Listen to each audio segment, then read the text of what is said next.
Hey guys, this is Roxy with Meet Roxy Jordat, and I'm here in sunny Colorado. It's absolutely a beautiful day. I'm out here on a deck, just soaking up a little bit of sunshine coming in. We had a little bit of rain. But today I want to talk to you about the 4 reasons people object to anything. I mean, we've all been there. Even I've objected, and you've objected, and people that you prospect, to come into the business or to buy your product will have objections. So we're going to really dive into 4 areas of why people have those objections. But in all reality, we're going to bring out 2 more at the very end that are truly the reason why people object. Okay, in 6 years of being in online marketing and multi-level marketing companies, seriously, the last 2 are like, that's it. That's why they're objecting. But people don't really want to address it. So anyway, let's look at the 4, okay, that people think about, as the objections, and they truly are the objections. But when we dig down deep into that person or even into ourselves, why we're objecting, it really does come down to the last 2. So as you can see on my screen, I've got the very first one. It says not enough value given in your product or your service. This really comes down to you as the presenter, okay, or me as the presenter. This is really an area of personal growth. Maybe when you presented the information, you did not have the posture, you did not have the knowledge, okay, to give them the value of the product. But seriously, it really does come down to this one thing, is they're looking for a leader. And people will buy when somebody shows that they're a leader and that they, can lead people into a direction, into success, and then really truly build them as a leader also. So people buy you, they don't buy your product.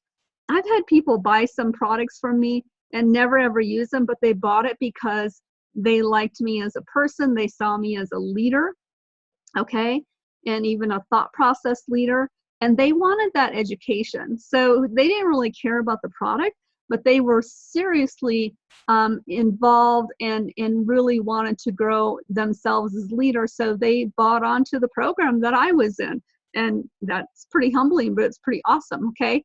The second reason, okay, not enough upside potential. Okay, so the person does not see the vision or even the upside potential. Maybe this is really a person who has a business mind and they're like, well, where do I go after this?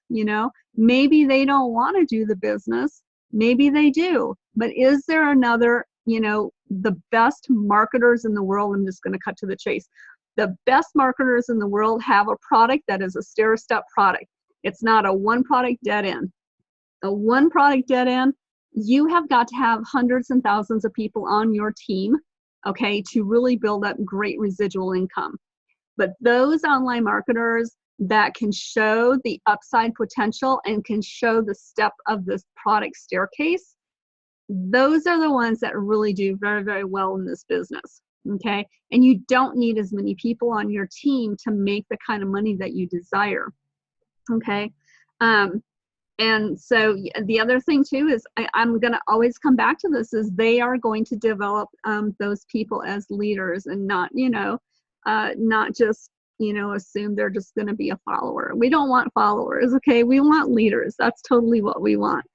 The third reason is lack of clarity, okay? So maybe the prospect is not a big thinker, or they have had so many offers thrown at them that they're just dizzy in information. Okay, that's where you and your product, or me and my product, or my system has got to stand above and beyond anything that they have seen before. And the verbiage that you use is so important. Is that verbiage different than everybody else out there on the marketplace? Okay, that's truly what brought me into this business and leveraging the system that I'm using right now.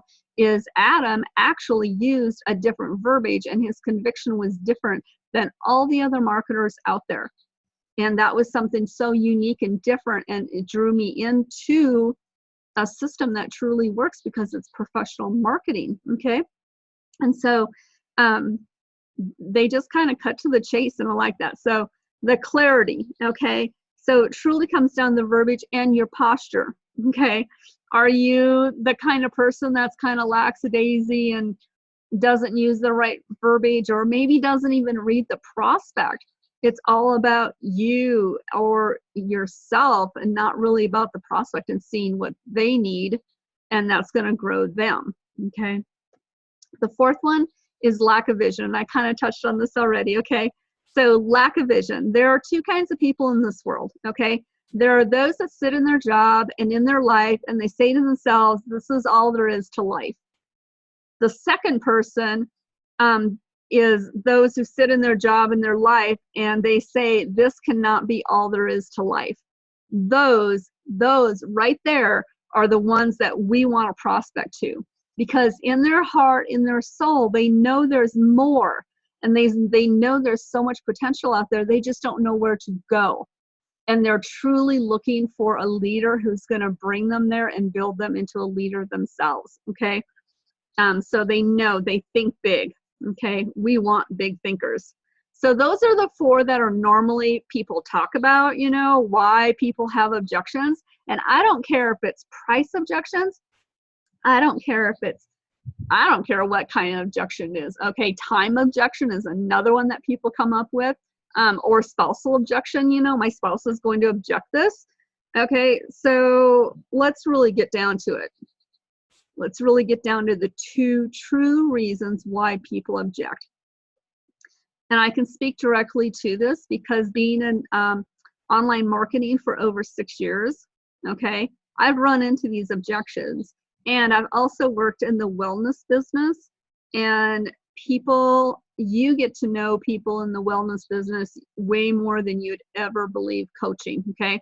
So let's go down. Let us really take a look. First of all, it's resistance to change, okay?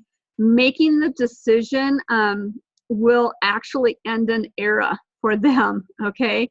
That will make them leave their comfort zone. And we know that if you're in your comfort zone and you're not willing to get out of your comfort zone, then you're setting yourself up for failure, okay? Your comfort zone is your failure zone.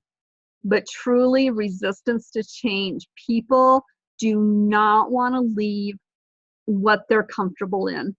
Totally will not do it. They're afraid, okay? They're afraid to step out and really be the person they're supposed to be, okay? The second one is fear, afraid of losing what they have. They have a fear of success, okay? And they feel they are not worthy. Some people are just tremendously happy in their own misery. I have run across this so many times, time and time again.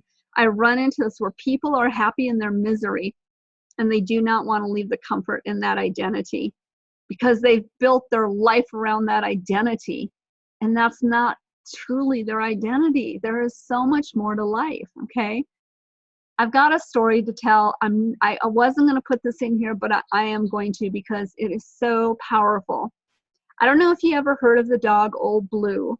Old Blue actually laid in the corner of a store every single day. He laid in the same corner of that store. And every single day when people came into that store, Old Blue would lay there and he would moan and groan.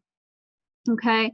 And people will say, why does Old Blue always lay in that corner, okay, moaning and groaning? And the store owner says, well, that's easy. He's laying on a nail. And that nail is aggravating him every single day. And people are like, well, then why doesn't he move off of that, you know, off of that nail? And the owner says, because he's happy in his misery. He's happy laying there in his own misery.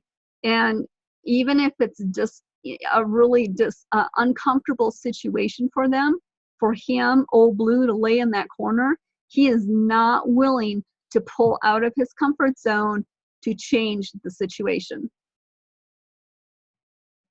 How many people do you know like that? Okay, those are true objections. If we really dug down and really got to know the people, those are the two main objections, are resistance to change and fear. I welcome your comments and snide remarks in the comments below, okay?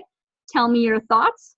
And thank you for joining me. And if you want to know more information, if you want to know, how to become a more professional marketer, how to handle these objections, because we've got a system that we leverage that actually sorts through people. So we very, very rarely come upon people that will have any of these objections because of our interviewing process, our application process, and our coaching process. All right, that's what I have for you today. Thank you. Make this a great day.